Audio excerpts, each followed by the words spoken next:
Good afternoon. Today is August 10th, 2023. My name is Greg Sperling. I'm a volunteer at the Stratford Veterans Museum located at 5952 Main Street in Stratford, Connecticut. I'm joined today by former U.S. Air Force Technical Sergeant Robert Cervone, who was born on March 31st, 1955 and served in the Air Force from February 1974 through October 1986. Welcome. Thank you. So tell us a little bit, where did you grow up? I grew up in Stratford. I lived in the north end of Stratford until 8th grade. I went to Stony Brook. I started off at Stony Brook School, went to Worcester in 8th grade. My family moved. They built a house in the south end.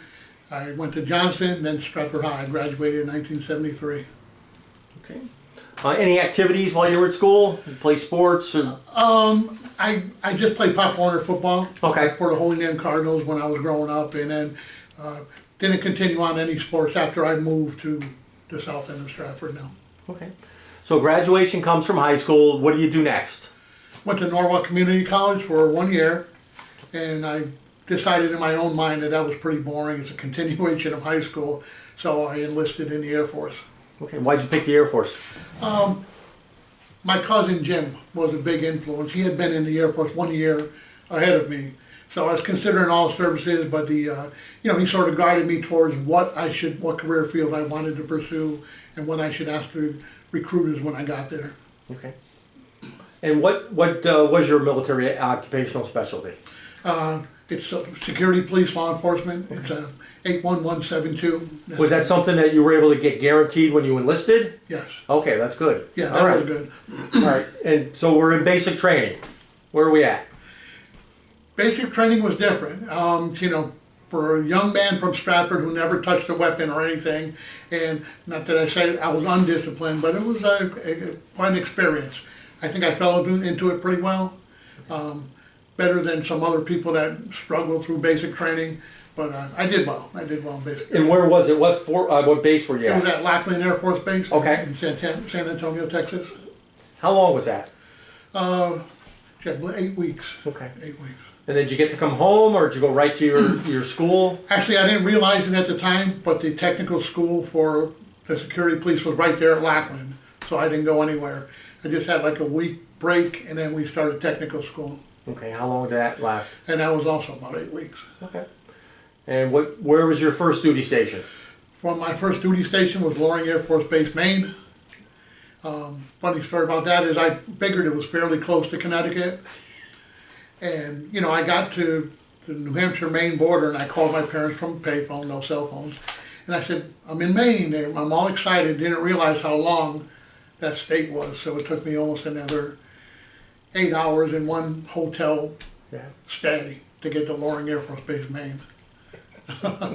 So tell us about your first duty station. What were your duties? What was your living situation like? Lived in the barracks. What's interesting about the Loring barracks were there were tunnels underneath to go from point A to point B during the winter time. Just because of the weather. Yeah. To go to the chow hall, to go to the rec center, etc. So it was pretty uneventful. It went fairly quick. I really didn't like it there. And my first sergeant told me, if you want to get out of here, just go to the customer service called CBPO and put worldwide on your dream sheet. So I did, and I put worldwide, and I got an assignment. I was at Loring 1 day short of a year. Okay. And I got an assignment to Kumsan, Korea. Oh, okay. What was your first thought when you heard that? I was pretty excited. Good. I love to travel, and I love different cultures, so I was pretty excited. I was geared up to learn about different countries, different cultures, etc. And Korea seemed to fit fine. It has 4 seasons just like Connecticut does. Yeah. And so we went there. All right.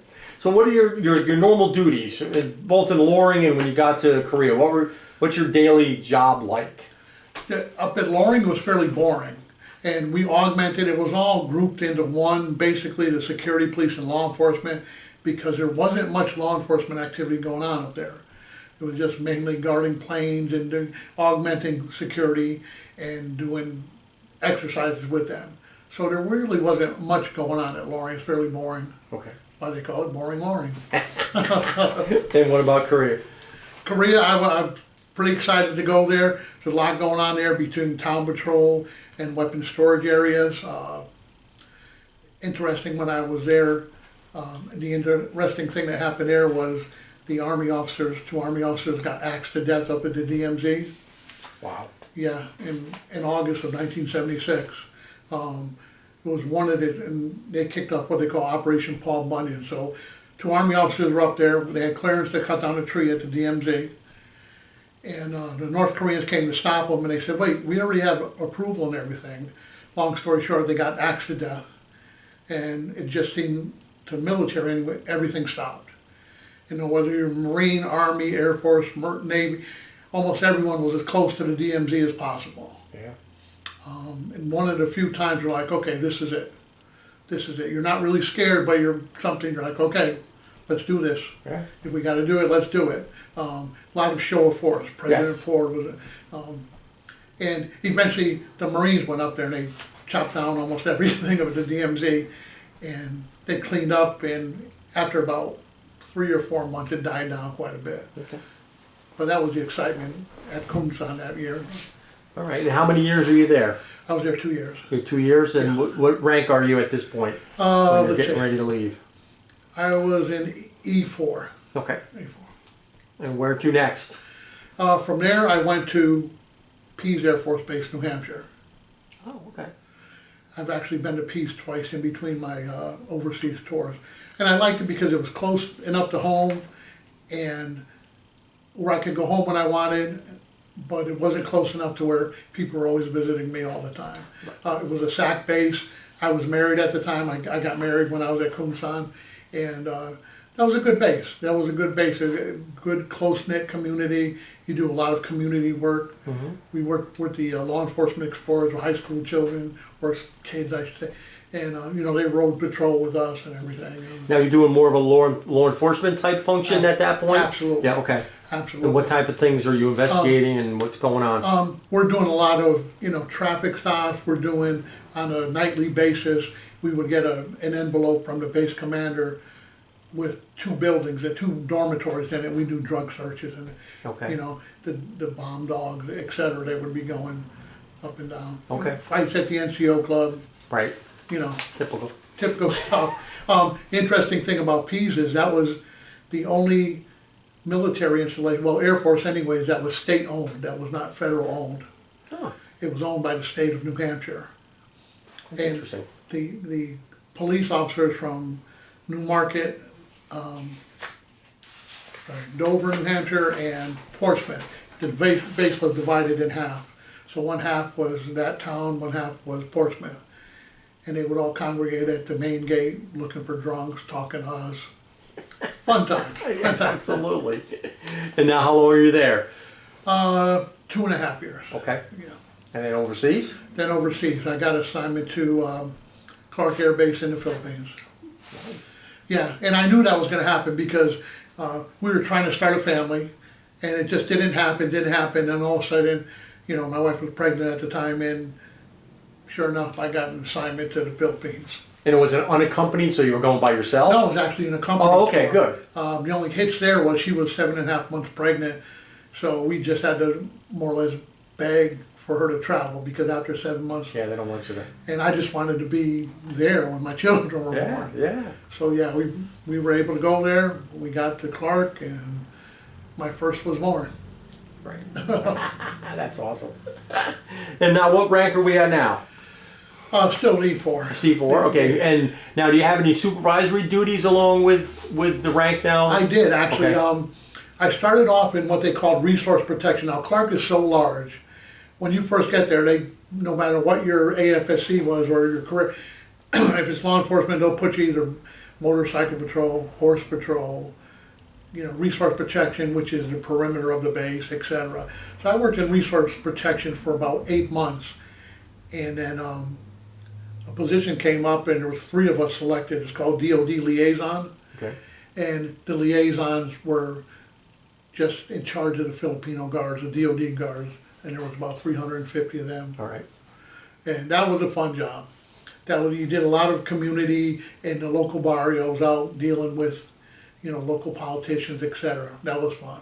Now, how were the Filipino police? Were they a good group of guys? Is it It was a, yes, they were mixed very, bag? it was a mixed bag. I mean, you know, our town patrol guys, we used to have to, we'd fill up our Jeep, and then we'd go down and they'd siphon, they couldn't get gas for their vehicles. So they'd siphon our gas, and then we'd go back, fill up again. They were good guys. They were good guys to work with. You know, they like the Americans. A lot of history over there. Yeah, there is. A lot of history over there. The DOD guards that worked for me would take me, you know, on a real quiet night. They'd show me caves where they hid Americans from the Japanese. You know, slap flares in there first so any animals would come out. But that was fun. It was a good assignment, and I stayed that. You know, I got my next rank there also when I was there. That was a fun place. Always lived downtown in a huge house, huge Spanish villa. You know, it's very inexpensive over there, that's what we did. And in the meantime, 13 months after my daughter was born, my son was born at Clark. Great. That's great. Yeah, did you do 3 years here with the company tour? 3 years, okay. Yep. What do you have for, like, you know, the biggest cases? What were you working on, you know, during those 3 years once you got into the law enforcement side? Yeah, a lot of stuff. I mean, they had a lot of black market things going on there. We had what they call show and tell. So if someone's buying electrical items, big items, like a refrigerator, 2 in the last 6 months or 3 in the last 6 months, we had what they permission from the base commander, almost like a search warrant. We'd go to their house, go, okay, where's your 2 refrigerators? And a lot of people who got greedy got caught up in it and got bounced out of the Air Force for it. And there was not a lot of drugs. There were some drug cases there, not as many as you would think. Okay. You know. Now, when you're at the Philippines, I know your family's there with you, and you've got 2 youngsters. But did you get to do any traveling while you were in the Philippines? Oh, absolutely. Did you? Okay. Where did you go? Well, we toured a lot of the Philippines. We went up to Camp John Hay, which is a small Air Force. It's a big golf course is what it is. And we went to Baguio City. And Baguio City is one of the coldest places in the Philippines. It gets down to maybe 55, 60. But it's, you know, it's funny to see the Filipinos wearing wool hats and gloves. And so we traveled a lot. We traveled, you know, to the local tourist spots, beaches, etc. It's fun. Good assignment. The first time I got off the plane there, I got to tell you, I said, I'm not going to make it here because the heat just hits you when you get off the plane. I'm like, wow. But, you know, with the air conditioner and just getting used to the climate, you adjust to it. That's good. So you're coming up on the end of your 3 years there. What next? Well, I put in for New Hampshire, and I got it again. Okay. I got Pease Air Force Base, New Hampshire, and I think that the second time I was back in New Hampshire, when I gained another rank, and I was a tech sergeant at the time, and I think I was able to get really close with everyone on what they call a flight on my ship. You know, we used to have Christmas parties and different things like that. Yeah. So it was a tight-knit group. We trained well together as far as, you know, as soon as when a newer person would come up, we made sure each person trained them in their own way. And it was fun. It was a fun assignment that time around. Yeah, good. How's the family adjusting from, you know, going from the Philippines to New Hampshire? Very hard. I won't say very hard, but it was different. Like when we got to New Hampshire, it was probably in November when we got to Pease. I was not leaving Connecticut, then we went up there. And my children never saw snow before. So we were at a McDonald's and it started snowing and they're like freaking out. And so, you know, people are like, what's wrong with your children? It's okay, they never saw snow before. But they loved it. They especially loved being back here because they never met my parents or anyone. They were very spoiled when they got back. It's like, oh my gosh, it's my parents' first grandchildren. Right.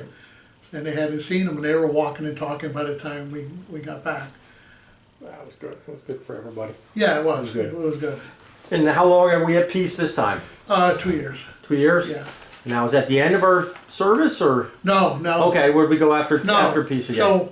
So, from Pease, and I thought I was going to be there for a while, I got a remote tour to Suwon, Korea. Now Suwon is a Korean air base with a small detachment of Air Force guys. Okay. And how I got selected for that, I'll never know. The good part about that, it's a remote tour. I was able to bring my family there. Because I learned from this master sergeant I worked for years ago. He said, when you go on a remote tour, they send your wife to her home of record. Right. So when I'm in there talking to, the guy who's gonna start, sending me over there, he said, okay, we'll send your wife to Stratford, Connecticut, and, she's from Gwangju, Korea, so you can't send her to Stratford. And that's a little, loophole there. That's awesome. And the young man that was talking to me, he said, we can't do that, blah, blah, blah. So he called his chief, and chief said, yeah, that's where you have to send them. Even though it's a remote tour, they sent all my household goods, my wife, my kids, and my car to Korea. For a 1-year tour? Wow. Yeah. That's the loophole, like Yeah. you said. I extended for a few months, but yeah, for basically a remote tour. Okay. That was the hardest, probably, assignment. I enjoyed working at the Korean Air Base. There wasn't much going on. We did a lot of town patrol because a lot of the places were off limits to Americans. Okay. The train station, etc. But as far as worrying about my family adapting to even the wife going back to Korea, it changed so much. And, the children, it was hard. It was hard. We did it. We did fine, but, always worried about their safety and, Yeah. So, yeah.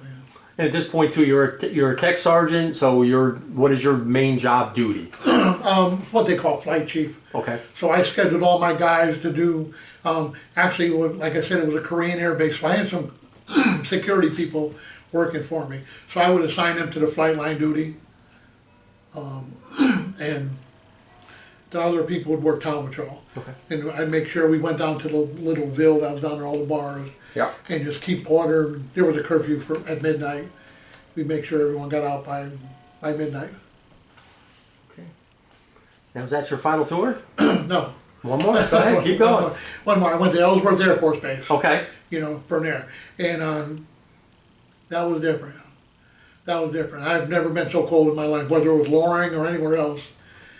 My cousin, Where's Ellsworth? South Dakota. Oh, okay. Rapid City, South Okay. Dakota. And when we first got there, we loved it. It was like vacation. We went to Mount Rushmore, all these places. It was just great. But then winter hit, and I go, oh, okay, ouch. This is tough. This is tough. So there was a lot of law enforcement there as far as drunk drivers and stuff like that. A lot of guys were just You're in the middle of nowhere. nowhere. You didn't have anything else to do. What I'd like to try to do, and I can say it now, I'm not near, but we used to stop someone, look, we're going to drive you home. Just, you didn't do anything, we're going to drive you home. Just don't come back and pick up the car. And probably 2 out of 10 would try to sneak back and get the car. We'd say, dude. Exactly. You had your chance. So that was different and very cold, very cold. I think that made me, there was a lot of things going on in my life. So I was in the Air Force for 12 years. So number one, I didn't like that assignment. Number two, my mom was sick at the time. Okay. And number three, I got what they call red line for another remote tour, and I'm like, I'm not going to do this. Okay. I'm a big roots person, so I wanted to come back to Stratford. All right. My children grow up in Stratford. So, after a successful and enjoyable, 12 years, kind of the deck was getting stacked the other way, and Yeah, you figured, take her, be there for mom, and also, get a little roots settled in. So that's great. How did the family take the idea of not being in the Air Force anymore? I think they were fine. Yeah. I mean, when they came to Stratford schools, it was a little bit tough for them to adjust because they went to, at Ellsworth, they went to the base school, and they had what they called a 6-inch whisper, so you could whisper 6 inches in child air and 6 inches there. When they got to Stratford schools, it's like chaos. So they were, the only concern the teachers had when we'd go to parents-teachers conference were they're a little quiet. And I said, they'll be fine. They're just taking it all in for right now. Yeah, they've been a lot of places and they're short lives and things change every time. So. Right. Yeah. So what about for work? You got back to Stratford after your Air Force career. What did you do? For briefly, I worked as an undercover investigator. which was very interesting. Very interesting. Me and this other person, Bob Morgan, we worked for this one man, and the good part about him was he wouldn't take any marital situations. It was always investigation for drugs and different Okay. things. And that was interesting. It was well paying, but you know what? You're not a police officer. So a light bulb finally went on and said, man, this is not really that great, you know. So then my next job, and probably my most, I don't know, I loved Yale, but I dispatched for Norwalk Police Department for 2.5 years, and I loved that. Because you're not really a police officer, but you're in the action. And I took 2 police tests, but I really, at the time, I sensed things were changing for police officers. And God bless the police officers nowadays. Okay. But I just decided to go in a different direction. Okay. Police, Norwalk was very, very interesting, and it was fun. Okay. So what direction did you? Left Norwalk as a I left dispatcher, Norwalk. and where did you head? I took a manager job at AFCO, Okay. Textron, like called me Yeah, at the time. yeah. And I was there 7.5 years. Again, I love that too. And basically, what I did was I scheduled, you know, people, what post they would be at, gave them training. The security staff, right? Right, Okay. the security staff, yeah, Okay. yeah. And they gave a lot of good. We gave firearms training, you know, different things like that, bomb recognition training. We had an X-ray machine, X-ray all the parcels coming in. We'd X-ray those. Okay. Good job, good job. Now, did you leave before AFCO closed, or does that kind of? I did. Okay. I did, and Where did you I'd like to say I saw the writing on the wall, but I didn't. I just, I was in a security management magazine one day, and they needed an assistant director for Yale Medical School security. So I went there and I applied, and I talked to them about it. What happened was Dean Cohen at the time, he wanted they have Yale Police, but he wanted his own security department. So he hired my boss, who was a retired colonel, Air Force, and then eventually they hired me, and we started a security department. And we put access control, we put card readers, cameras on every building in the med school. And after 2.5 years, the university noticed it, and they said, wow, how would you guys like to be university-wide? And we did, and the rest of the story, you know. We did all the buildings there. We do, you know, I've always said from day one that we should have been public safety right underneath the chief of police. Because there was not really a rub. Our guys worked along well with the Yale Police, but it was just like, you guys might be taking our job. You know, so we used to talk to them all the time. But once we became university-wide, and even a few more years down the road more, we fell underneath the chief of police. It all fell under one umbrella.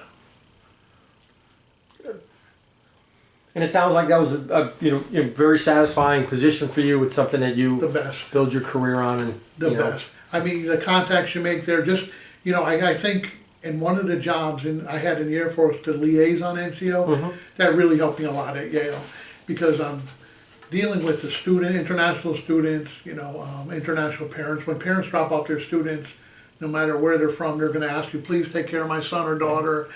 And you can't say no, Right. even though in the back of your mind. But we developed so many programs as far as escort program. If someone needs to walk from point A to point B, they can call us up. If it's in the middle of the night, we'll send a vehicle to pick you up. Everything was about the student there, and it worked real well. Emergency telephones, etc. Good. That's good.